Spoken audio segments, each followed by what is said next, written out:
today's the day for me. I'm going to slide this Anderson lower rod in my CTX. Then I'm going for a short spin at the land of knot at the button patch. Take a peek in there though. Look at that, look at that. This one right here I gotta show you. Nice taquito. Okay, Beaver says you gotta make sure you take this plastic plug out to get it in the Anderson. Not so much to get it in, but to get it out if you want to change it. That thing jams up inside the thing some kind of way, he said, getting through this little doodad right here. I'm going to slide around here in a minute. He said this part right here is really slick.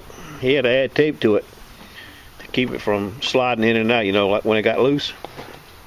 I thought I had my old one here where I put that rubber stuff on it, but I don't. I'm going to try it. Well, first let's get it in there and see how it does. Stand by. It's in. I see I got the rubber washers in it. It came with it. But as you can see, it's a little teeny bit loose. See what I mean? I don't know how it's going to be when it tightens it up. I'm gonna try it without the washers. He sent little shims with it, if you remember correctly. It does. Stand by. Tighten up pretty good with without the shims, so I'm not going to put the shims in. The problem is loose. You can see it's locked. I can take it with my hand and pull it in and out, but that ain't going to work. We got to add some tape to that before we go any place. Stand by. To use clear packing tape, Scotch shipping tape. So I'm going to use the same thing since that's what I use for my eBay packages. But we've used this tape before. Before we started using that rubber spray, we used this tape. That's what Jim does in South Carolina at Myrtle Beach. He puts this packing tape on. I got one piece on there right now. 3 layers on there. That seems to be okay. I'm going to try it with 3 for today. See how it does. Okay, stand by. Oh, wait a minute. Let's do them now. You can see it's an assortment. Mostly Hinkles, some Inox, one pair of Faberware scissors. I don't know what these are. These are Hinkles.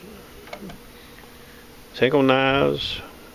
This is an oddball one of the saw blade one. This is a Tramontia, whatever you call it. I'm saving the best for last. See that big R right there?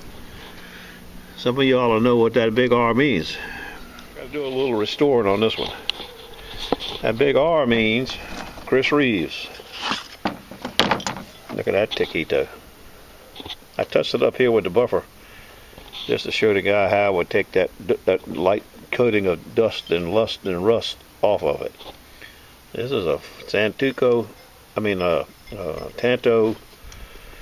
I don't know, it's a combat survival knife. I guess this screws off. The compass in there, I don't know. But this is a fancy ticket.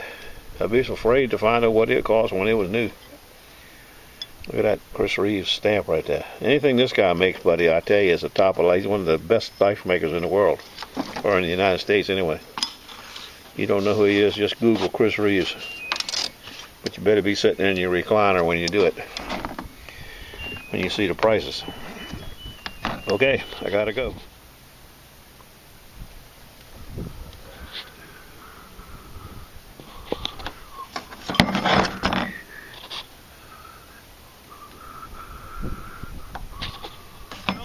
As I head towards the button patch, I got a telephone call from a lady. It says, I got some knives for you. As I head towards the button patch, I got a telephone call from a lady. Said, I have some knives for you. Can you sharpen them? I said, where are you located? She said, Virginia Beach, oceanfront. And I said, okay. I need more detail. She's about 3 blocks from the button patch. So I'm going to pick them up and sharpen them tomorrow morning and take them back to her. We'll see what they look like later. Stand by. There's a Mumbles man's truck. I got to find a parking place. The other one's a handicap one. I can't park it. Was plenty of parking. This is that where that big brick home used to be. You remember? Where they're doing remodeling of the landscape now before they put the home in, the new home. Okay, stand by. Knives. 8 Hinkles, all sizes. Henkels. 2 serrated ones. A big fat serrated one and a little tomato type serrated. The rest of them were chef's knives. It appears old-timers got me. I got the rod for the harness to make it stand. Jet plane go over, had to stop. I got the harness, I got the rod in there to carry the weight. But being the rocket scientist I am, I forgot to bring the thing that goes around the shaft, and I forgot to bring the bungee cord. So I guess I'll be switching hands with that Bigfoot several times today. I know I ain't gonna like it. I'm gonna take this rod out now and get back to you. A lot of breeze off the land, probably 20, maybe 25. Beach is really wide and flat. I see the mumbles, man, right down there. Right on the edge of the water. But it's wide today, buddy. Woo. And like I said, a lot of wind blowing straight off the beach towards the ocean right here. So far, I haven't dug anything. I've been here 10 minutes. My arm is tired already. I got to switch arms in just a few seconds. Stand by.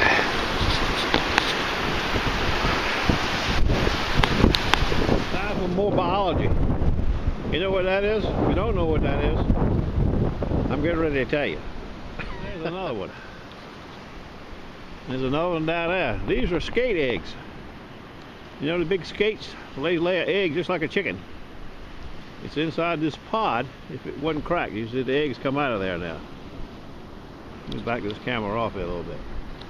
If you found one whole, it would be just like a chicken egg. Bright yellow yolk, orange, whatever you want to call a color of a yolk. You could crack it open. I don't know if you could eat it. I don't see why you couldn't. It's an egg. But I never tried one. Stand by for Biology 102. Uh-oh. Whoa! Baby, you're trying to get me. You're trying to get me. I'm not equipped. Where are you going? We're caught up with the mumbles, man. You gonna give me the mumbles today? No. Well, maybe a little bit, but I got a ring to it's an old penny. I was looking at the ring. Any buttons? No buttons.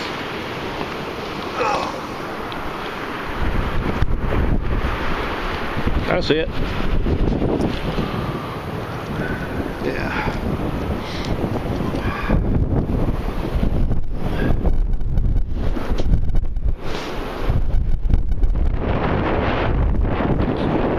That's a thin ring if it's a ring. Well, I took the loop out of it. It looks like a ring. Yeah.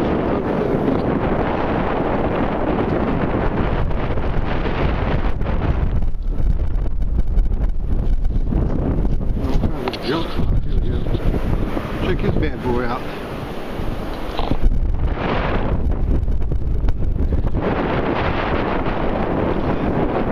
Indian head penny. You find that down here? Yeah.